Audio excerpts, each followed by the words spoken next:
Gracias. Bueno, pues de nueva cuenta vamos a comentarles sobre el tema de la iniciativa de ley estatal de educación. Una vez que la sección 18 ha desarrollado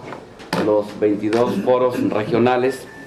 convocados por nuestra propia cuenta, en coordinación con los compañeros de los sindicatos pertenecientes a la Asociación de Trabajadores del Estado de Michoacán y algunas otras organizaciones sociales que también vienen participando en el movimiento social, como es la Asamblea Estatal de la Resistencia Popular aquí en Michoacán. Comentarles que el día jueves de la semana anterior se llevaron a cabo 7 foros. Estos fueron en Los Reyes, en Morelia, en Puruándiro, en Marabatío, en Coahuayana y en Ciudad Hidalgo. El día viernes 21, estuvimos desarrollando los foros en Pátzcuaro, en Apatzingán, en Tacámbaro, en Lázaro Cárdenas, en Arteaga, La Huacana, Zacapu,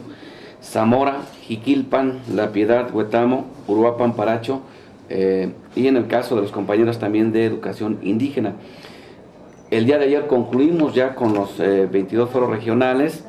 con el foro de Zitácuaro. Ayer estuvimos en la ciudad de Zitácuaro para culminar con este proceso de discusión sobre el tema de la Ley Estatal de Educación. De los 22 foros regionales, podemos decirles que a pesar de los tiempos que fueron convocados de manera un tanto apresurada, tuvimos una participación amplia de los compañeros del magisterio principalmente, pero también hubo en los foros participación de padres de familia, en algunos hubo participación de estudiantes y también de representantes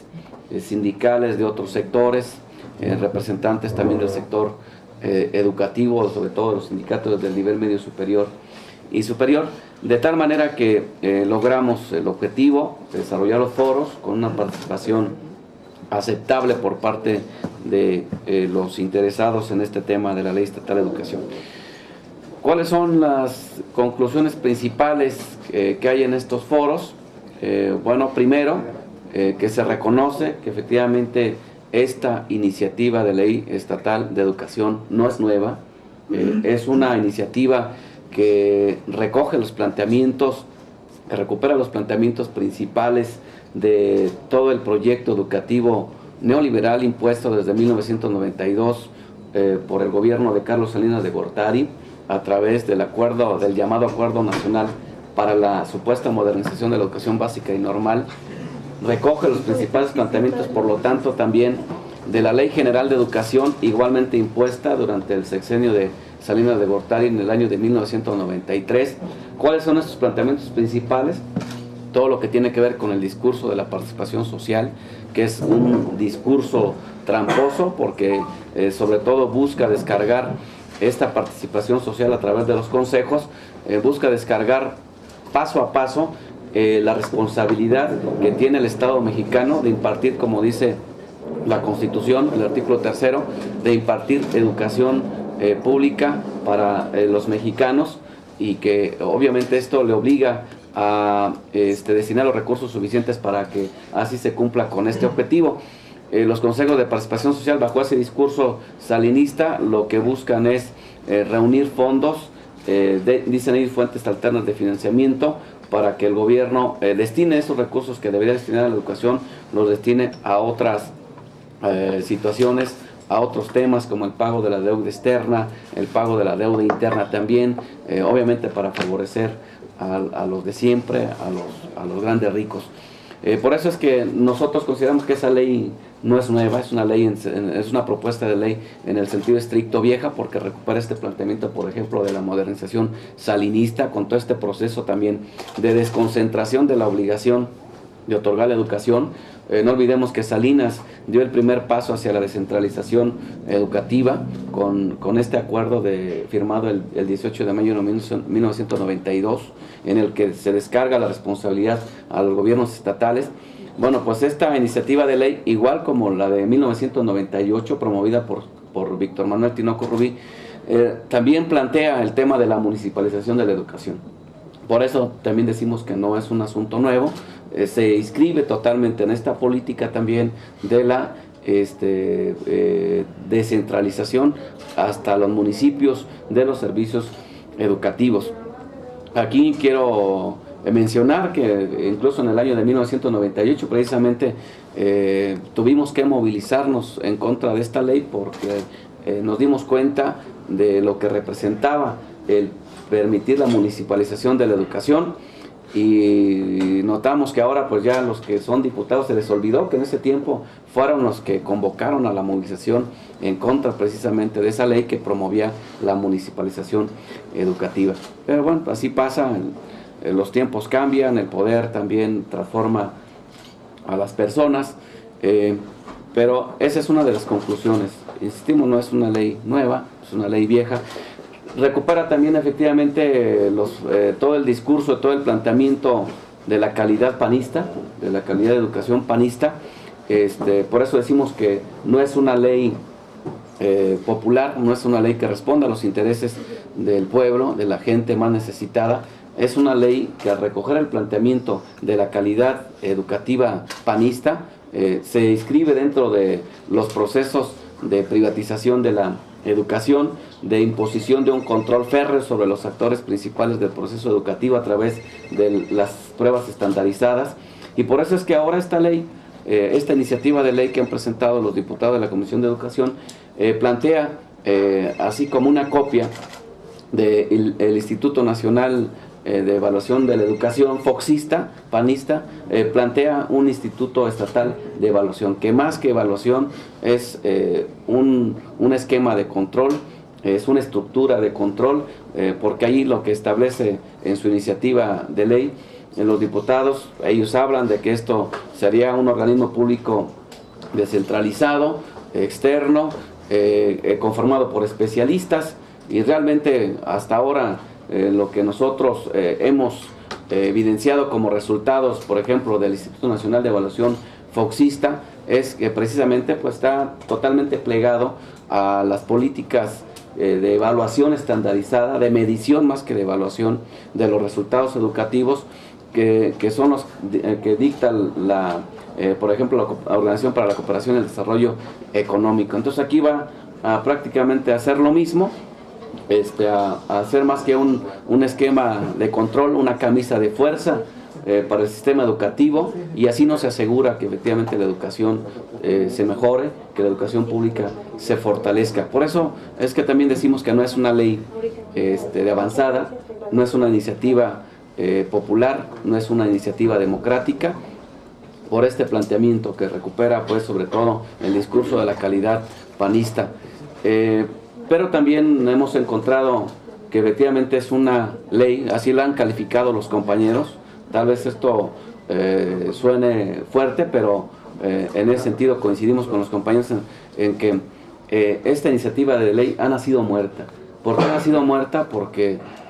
se presentó sin tener el consenso de ningún sector de la población. Hasta ahora ningún sector ha salido a defender esa ley, ningún sector de la población ha salido a defender esa ley. Yo creo que ni los propios diputados, además hasta ahora no han manifestado, no han demostrado dónde están las supuestas bondades de esa iniciativa de ley, y por lo tanto una iniciativa de ley que nace muerta, realmente no queda otra cosa, dicen los compañeros, más que sepultarla y en todo caso plantearse nuevos escenarios, nuevos momentos para discutir el tema. Precisamente otra de las conclusiones a las que han arribado los compañeros en los foros es que antes de que se pueda discutir a fondo la ley estatal de educación, una ley estatal de educación, tenemos que discutir a fondo la educación que queremos, es decir, el modelo educativo, el proyecto educativo que queremos. Y en ese sentido la sección 18 ya ha venido demostrando que sí es posible construir propuestas alternativas a ese modelo educativo que se nos viene imponiendo desde la federación, principalmente ese modelo educativo que nosotros calificamos como neoliberal, porque responde a los intereses de unos cuantos, a los intereses de los grandes empresarios, y excluye a una gran cantidad de la población. Entonces, sí es posible sacudirnos de ese modelo, es posible que vayamos avanzando en la construcción de propuestas alternativas. Ahí están la experiencia de nuestras escuelas integrales. Ahí está la experiencia de procesos como métodos alternativos para la enseñanza y el fortalecimiento de la lectura y escritura, que también estamos fortaleciendo. Están espacios de educación popular como son los centros de desarrollo de la creatividad, que también tenemos en el estado ya desarrollándose. Es decir, nosotros no estamos hablando a priori, no estamos demostrando que sí es posible, si hay voluntad política, si en realidad sobre todo los diputados que se dicen de izquierda asumen una postura en ese sentido, en favor de las mayorías, en favor del pueblo, entonces coincidan con nosotros en que lo que se trata es cambiar el modelo educativo. Por eso es que nosotros estaríamos de acuerdo en avanzar una discusión de ese tipo, no reducirla simplemente al reglamento o a los reglamentos, no reducirla simplemente a la parte técnica, sino que sobre todo hagamos el debate de qué educación tenemos y qué educación queremos. Eso es lo que hasta ahora se perfilan como algunas de las conclusiones. Todo esto se va a estar, yo solamente te estoy dando algunos adelantos, pero todo esto se va a estar concentrando en el foro que vamos a tener el próximo viernes. Va a ser un foro público, va a ser en una plaza pública, en la Plaza Valladolid, de aquí de la ciudad de Morelia, a partir de las 10 de la mañana. Van a estar participando los compañeros de las 22 regiones que ya participaron en los foros, pero además estamos abriendo la invitación a las organizaciones, a las representaciones, a las autoridades civiles y educativas que deseen participar, aunque no hayan participado en los foros regionales, pueden hacerlo, no se diga a los padres de familia, pueden hacerlo en el foro estatal el próximo viernes, como ya indicábamos, a las 10 horas en la Plaza Valladolid. De allí seguramente vamos a tener que perfilar, vamos a tener que elaborar el documento que estaríamos presentando el próximo 3 de febrero en el marco de la movilización que ya tenemos también acordada en la Cámara de Diputados. Comentarles que ha habido algunas otras propuestas sobre acciones a desarrollar durante el 3 de febrero y después del 3 de febrero. Hasta ahora no tenemos acuerdo, pero después del foro estatal del viernes, es decir, por la tarde, vamos a instalarnos, en el caso de la sección 18, en Asamblea Estatal Representativa para allí acordar qué sigue después del día 3 de febrero. Algunos compañeros proponen algunas acciones un poco fuertes, algunos otros compañeros proponen, por ejemplo, alguna consulta popular, no solamente el tema de la Ley Estatal de Educación, sobre qué gobierno tenemos, qué gobierno queremos, qué legisladores tenemos, qué legisladores tenemos, qué legisladores queremos, las formas de gobernar, las formas de legislar, etcétera. Entonces, son propuestas que en todo caso vamos a estar consensuando en la Asamblea Estatal Representativa del próximo viernes, después del foro. Entre estas propuestas estaban también cerrar bancos, cerrar tiendas transnacionales.